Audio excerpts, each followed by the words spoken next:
رحمت کا بیان قرآن مجید میں شفقت ہے اور امن و محبت۔ احکام شریعت کا مزاج رحمت کے تصور پر قائم ہے۔ اللہ رب العزت نے قرآن مجید میں اپنی مبارک صفات میں سے سب سے زیادہ جس صفت کا ذکر اپنی ذات کے لیے اور اپنے اسم ذات کے ساتھ کیا ہے وہ صفت رحمت ہے۔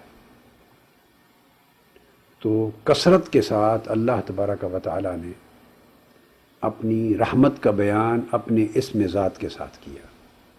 صرف اللہ تبارک و تعالی کی صفت رحمت کو ظاہر کرنے والے جو اسماء ہیں اور افعال ہیں،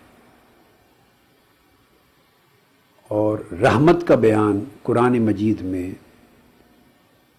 کم و بیش 300 مرتبہ 300 آیات کریمہ میں آیا ہے۔ اس سے آپ اندازہ کر سکتے ہیں کہ کتنی صفات الہیہ ہیں، ان میں سے صرف صفت رحمت کا بیان 300 مقامات پر قرآن مجید میں ہے۔ اسی طرح حضور نبی اکرم صلی اللہ علیہ وآلہ وسلم کی نبوت و رسالت، اس کا سارا مزاج بنیادی طور پر اساسی طور پر رحمت پہ استوار ہے۔ جملہ تعلیمات اسلام کی روح جو بیسک اسپرٹ ہے وہ رحمت ہے، خلق خدا کے لیے شفقت ہے اور امن و محبت ہے۔ اس طرح تمام احکام شریعت اور قوانین اسلام، ان کی بنیادی روح، ان کے اندر کار فرما بنیادی فلسفہ اور ان کے اندر کار فرما بنیادی تصور، ہر جگہ رحمت، شفقت، نرمی، آسانی، امن و محبت، لوگوں کے لیے سہولت، یہ خوبیاں جو رحمت اور رحمت کے متعلقات ہیں یا رحمت کے مظاہر ہیں، اس پر تمام احکام شریعت اور قوانین اسلام کو قائم کیا گیا۔ یعنی احکام شریعت کی جو بنیادی تشکیلی اور تاسیسی اصول ہیں،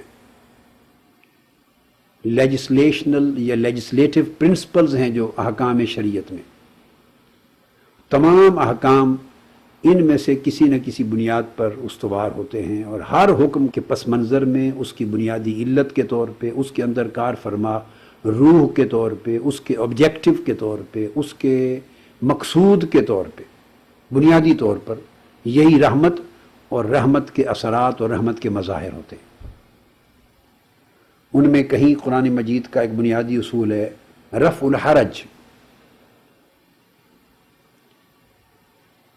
یا عدم الحرج، یہ ہے اوائڈنس آف نیرونیس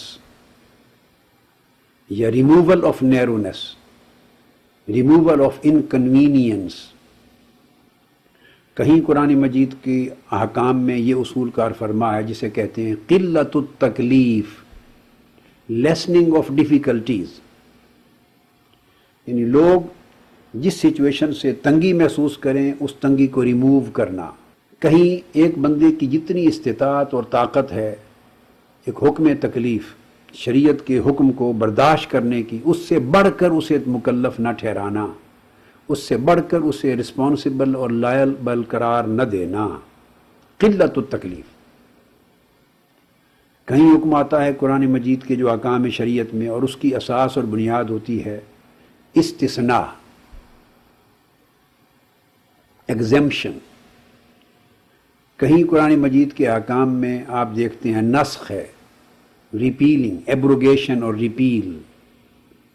کہیں قرآن مجید کے احکام کے باب میں آپ دیکھتے ہیں حتیٰ کہ نزول قرآن اور نزول احکام شریعت کے باب میں تدریج، گریجویلٹی، گریجول ریویلیشن۔ الغرض جتنے احکام بھی قرآن مجید کے شرعی احکام نازل ہوئے، ان ساروں کا اگر احاطہ کیا جائے، جائزہ لیا جائے، تو وہ ان بنیادی اصولوں پر مشتمل ہیں۔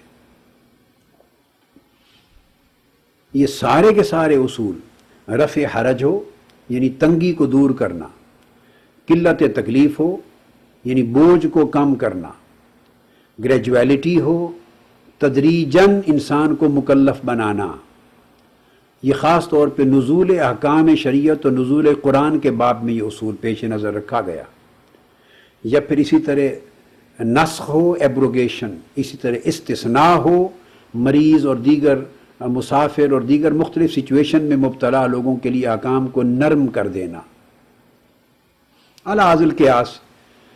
تو جب ہم احکام شریعت کا مزاج دیکھتے ہیں تو وہ بھی بنیادی طور پہ رحمت کے تصور پر قائم ہے۔